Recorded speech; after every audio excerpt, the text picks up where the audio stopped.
అసలు మీ గురించి తెలంగాణ ప్రజలకందరికీ తెలుసు, మరి ముఖ్యంగా వరంగల్ ప్రజలకు.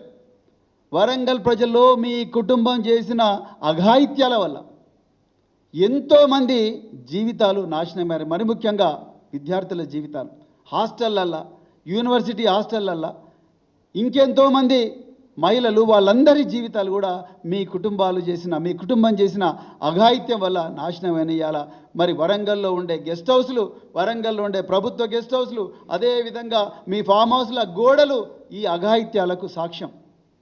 అందువల్లనే ఆ రోజు 2002లో ఇప్పుడున్న జమ్మూ అండ్ కాశ్మీర్ డీజీపీ నలిన్ ప్రభాత్ గారు మీ కుటుంబానికి వరంగల్లో హన్మకొండ చౌరస్తా దగ్గర బహిరంగంగా కౌన్సిలింగ్ ఇచ్చిండు. దానికి సాక్షి ఈరోజు మీ వర్ధన్నపేట ఎమ్మెల్యే, ఒకప్పుడు సీఐగా ఉన్న కేఆర్ నాగరాజు. ఆయన అడగండి, ఇలా ఆయన ఫోన్ చేసి అడగండి వర్ధన్నపేట.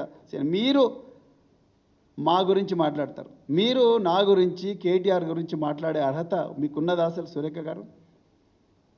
మీరు రోజు బీర్లు, బిర్యానీలు, రేవ్ పార్టీల గురించి వీడియోలు చేసే మీరు మా ఆకలితో అలమటిస్తున్నా, ప్రతిరోజు కూడా విషాహారం తిని తల్లడిల్లుతున్నా, విషాహారం తిని హాస్పిటల్ పాలైతే వైద్యం దొరకని దీనమైన స్థితిలో ఆర్తనాదాలు చేస్తున్న పిల్లలు బాధలు మీకు అర్థమవుతాయా సురేఖ గారు? ఒక మాతృమూర్తిగా మీరు మాట్లాడాల్సిన మాటలేనా ఇవి?